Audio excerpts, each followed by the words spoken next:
The raids on some 30 homes of Baha'is on the 21st of May 2011, who were offering education to young community members, barred by the government from university, is the latest action in Iran's ongoing policy to confine its largest non-Muslim religious minority to the outskirts of society.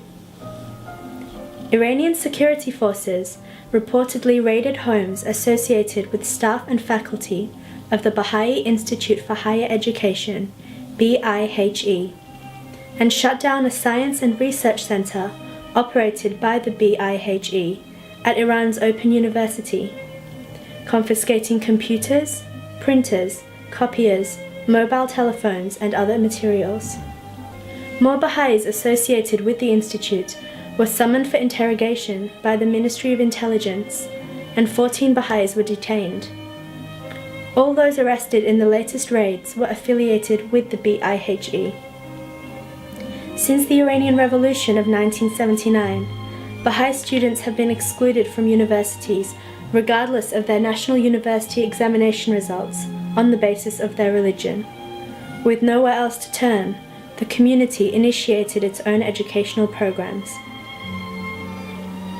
Article 13 of the International Covenant on Economic, Social and Cultural Rights states that higher education shall be made equally accessible to all on the basis of capacity, and must be accessible to everyone without discrimination, especially with regard to the most vulnerable groups. Under the International Covenant on Civil and Political Rights, everyone shall have the right to freedom of thought, conscience and religion. Iran ratified both treaties in January and March of 1976, respectively. Under Iran's moral selection regulations for university entrance applicants, students who enter university are required to profess belief in Islam or other recognized religions, such as Christianity, Judaism, Zoroastrianism. The Baha'i faith is not officially recognized as a religion in Iran. The Bahá'í Institute for Higher Education, BIHE, was founded in 1987 as a community initiative to give Baha'i students an education, after the Islamic Revolution in Iran banned Baha'i students from public universities. The institute is an online correspondence university. Many BIHE classes have been held in professors' homes and community centers around Iran. Laboratories have been set up in privately owned commercial buildings in Tehran. In the last 7 years, many classes have also been held online, with exiled Iranian professors. The BIHE currently has some 3,000 students, offering bachelor degrees in the humanities and sciences, including in chemistry, biology, pharmacology, civil engineering, computer science, psychology, law, literature, and accounting. Iran's Ministry of Science and Technology has now reportedly declared all BIHE activities to be illegal. Governments around the world, organizations, human rights groups, and educators have condemned Iran's latest attack on an initiative offering higher education to young Baha'is barred from university. They voiced their support for Iranian Baha'is' right to education and joined the call for the release of imprisoned Baha'i educators. The restriction of access to education for young Baha'is is unacceptable. To persecute people because of their faith is a clear violation against human rights. Iran must observe its international obligations, stated Dr. Michael Spindelegger, Austria's Vice-Chancellor and Foreign Minister. Barring Baha'is from university exposes the government's own ignorance, a group of leading academics in England wrote in an open letter published in The Guardian on the 11th of June. Academics, students, and politicians should join common cause for Baha'i students in Iran. The authorities must be taught that human rights are universal, wrote the signatories, including professors from Oxford, Cambridge, and other prestigious universities.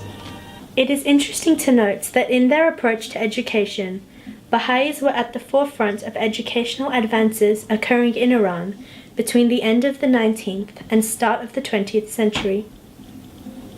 More than a century ago, Abdul Baha, son of the founder of the Baha'i faith, Baha'u'llah, in The Secret of Divine Civilization, addressing the rulers and peoples of Iran, wrote, "The primary, the most urgent requirement is the promotion of education. It is inconceivable that any nation should achieve prosperity and success unless this paramount, this fundamental concern is carried forward. The principal reason for the decline and fall of people is ignorance." As early as the 1880s, small village-level schools were started by the Baha'is in Iran. In the village of Mafuruzak in Mazandaran, probably in the late 1870s, there a local religious leader, Mullah Ali, had become a Baha'i. Inspired by the teachings of Baha'u'llah on education, Mullah Ali and his wife founded both a boys' and girls' school in the village. In 1882, however, Mullah Ali was denounced by neighboring religious leaders, arrested, taken to Tehran, and executed. In Sangassar in 1921, for example, a mob incited by the local religious leaders burst into the school and burnt it down.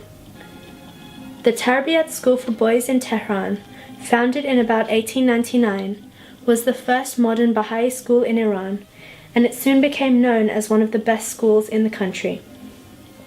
The Tarbiyat School for Girls, established in 1911, was likewise a leader in educational innovation at the time. By 1933, just before they were closed by the government, there were at least 47 primary schools operated by Baha'is in Iran. The schools offered advanced courses in history, physics, chemistry, and botany, in addition to Persian, Arabic, and English. By one count, these schools had a combined enrollment of more than 4,700 students. In 2008, Iran had over 3.5 million students enrolled in universities. 54 are state-operated universities and 42 state medical schools, although there are 290 major private universities operating as well. A fair-minded person would ask why a country like Iran, which situated so strategically on the world map and able to play a major and influential role in the politics of the Middle East and world stage on the one hand, and on the other with such a vast number of universities and educational infrastructure, is so reluctant to let the young adherents of its largest religious minority pursue their dreams and enter higher education, and instead deprive them of a basic human right. We examine this by looking briefly into the history of the Baha'i faith. The Baha'i faith has been persecuted in Iran since its founding there in 1844, when a young man called himself the Bab, the promised Mehdi. Early followers faced violent opposition from Islamic religious authorities, governments, and mobs. It has been estimated that some 20,000 persons perished in the early days of the Baha'i movement. On the 9th of July 1850, the Bab was executed in Tabriz Square at the orders of the Prime Minister of the Persian Empire, Amir Kabir, in an attempt to put an end to the Babi movement. He was charged with apostasy and heresy. The idea that there should exist messengers of God after the Prophet Muhammad is viewed by many Muslims as heresy, and is one of the underlying theological reasons for the persecution of Baha'is.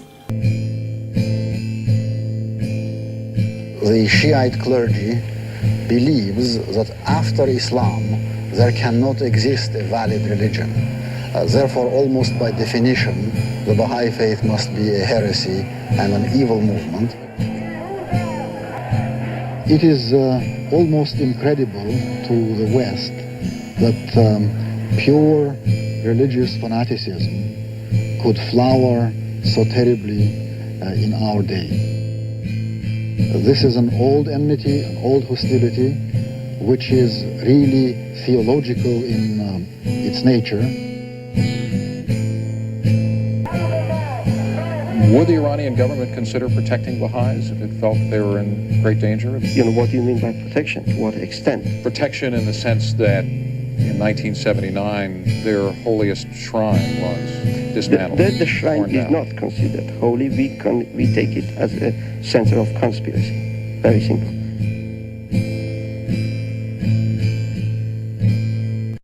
The ruling groups in Iran today are the same Islamic mullahs who persecuted this movement from its inception in the 19th century. Do you consider Baha'is to be heretics? It is not a religion.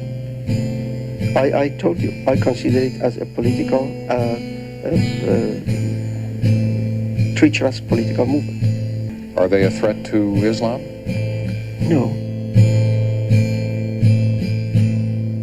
It is purely and simply religious fanaticism which causes this persecution, and they don't want the world to know it. In fact, in many cases where the Baha'is have been tortured and accused of being spies for Israel or spies for the United States, and yet they can go free if they merely sign a piece of paper saying that they are Muslims and they recant their Baha'i faith. Well, this is obviously the answer to the false charges. From a secret document that surfaced in 1993, the ultimate objective and intention of the Iranian government against the Baha'is became apparent. The Iranian policy is reprehensible and chilling. It's another reminder that the forces of intolerance and bigotry remain strong in the world and seek to grow even stronger with this kind of evidence that's before us. To me, it is a document that confirms an Iranian blueprint to destroy the cultural roots of Baha'is both inside and outside Iran, and is tantamount to a program of cultural genocide. If Iran is ever to enjoy normal relations with the free world, it will have to exhibit a far greater acceptance of freedom of religion than has ever been the case in revolutionary Iran. A Baha'i, no less than any other human being, is entitled to the right to life, liberty, and the pursuit of happiness.